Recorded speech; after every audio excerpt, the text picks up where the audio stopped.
With a brand new Switch in hand, I entered October with pure excitement after an August and September fairly quiet on new JRPG releases. My main goals for October were to finish Blue Reflection and play my new Nintendo Switch, so I made sure to play any new Switch demo on the go that caught my eye, and at home give my time to my new favorite JRPG Magical Girls in Blue Reflection. As usual, I also attempted to finish what I was playing before I dedicated myself to newer releases, but I let lots of little things use my time in between too, meaning I didn't get to focus on them too much. I don't regret a bit of it though, as I was never bored last month, so here are all the JRPGs I played in October.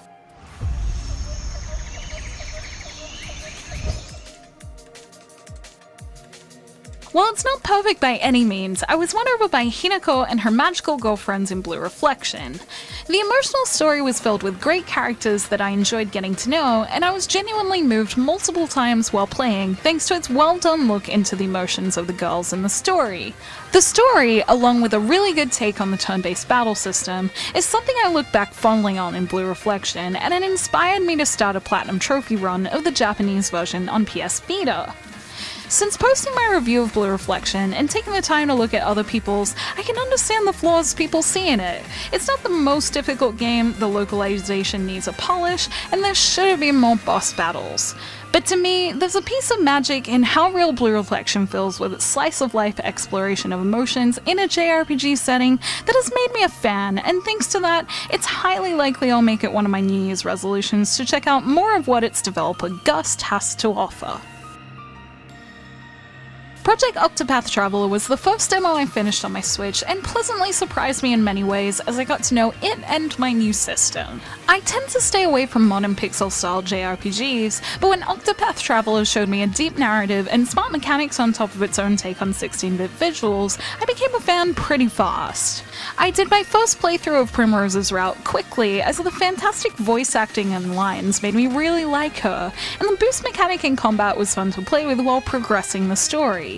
Project Octopath Traveler's demo was a great introduction to the type of JRPGs I can expect to play on the go with my Switch, and if Octopath Traveler is as good as it seems, it will definitely be coming with me on my commute when it comes out.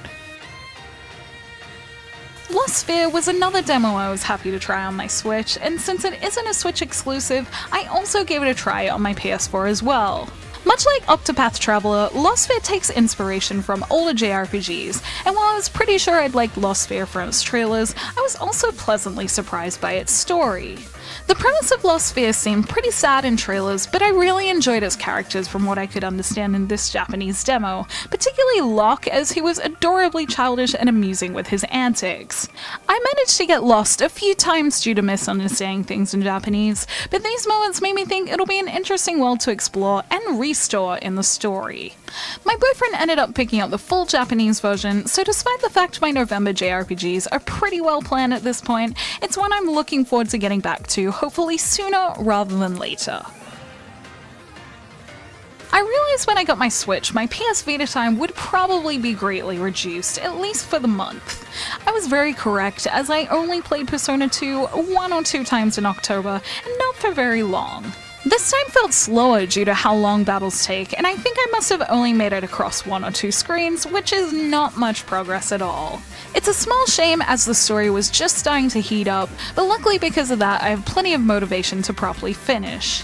Since I'm not purchasing any portable games this month as far as I know, I hope to do a much better job with Persona 2 in November and try finish it before the end of the year.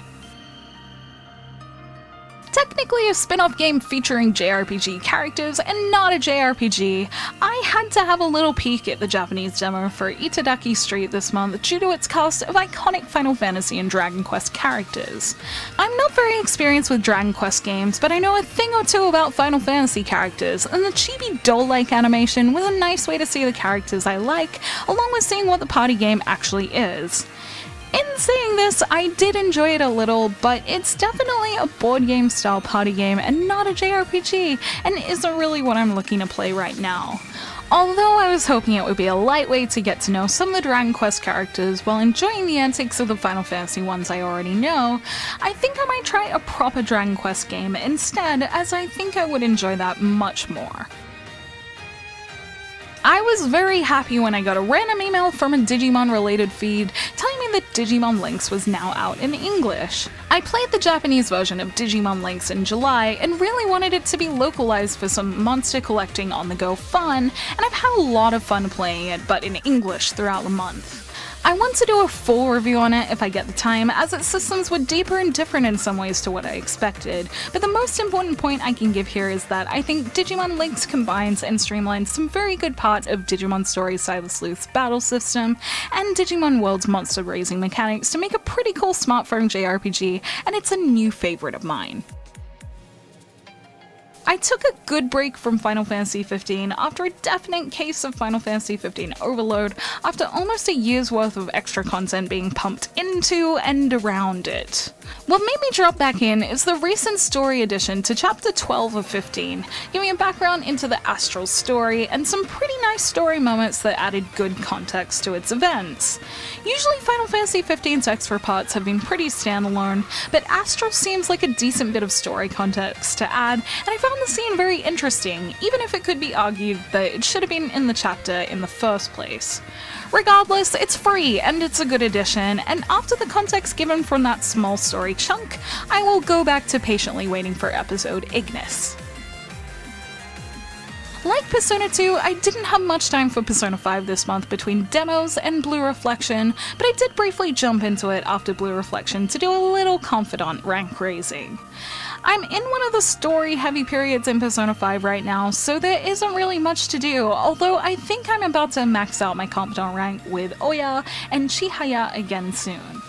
I also jumped into my Japanese playthrough, but was bombarded with the difficult language found in the Velvet Room, and while Persona 5 is always fun, I didn't have the time to get as deep into it as I would have wanted to. I can't guarantee if I'll get much time with it in November, but it is still high on my list of JRPGs I want to platinum. I mentioned in my JRPG plans for September my plan to play some JRPG style modes in Danganronpa V3 once I finish it, and I did definitely get to the point in Danganronpa where I can do that. I'm really enjoying them and want to talk about them without spoiling anyone who is playing it, so I'll probably do a separate video about that. To give just a little information though, I'm really enjoying these parts of V3, and I definitely feel like I satisfied both my enjoyment of visual novels and JRPGs in different aspects of V3. As a fan of the Danganronpa series outside of my JRPG life, I'll take a JRPG excuse to spend more time with such a great game any day. Usually I try to avoid talking about games I booted up purely to record footage for, but when I booted up Kingdom Hearts 1.5 HD to get Chain of Memories footage, it was actually my first time with it.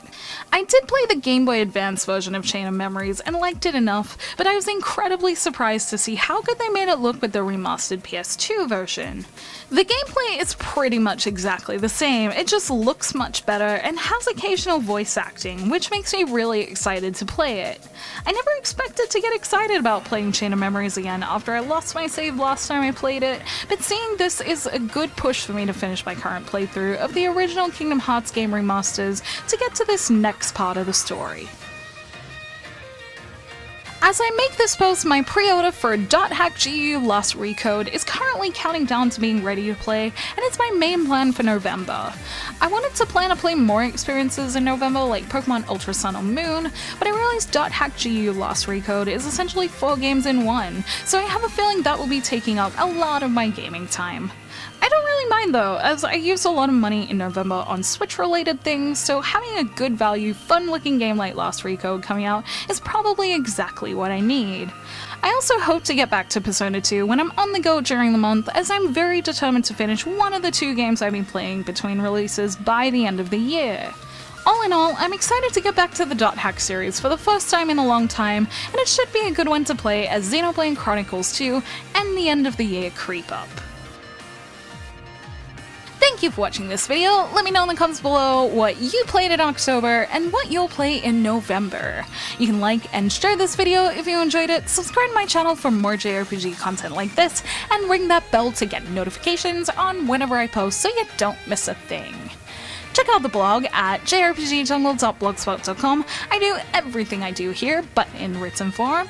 And you can find me on social media, on Twitter, Facebook, and Instagram, all at JRPG Jungle. And until next time, thank you, bye!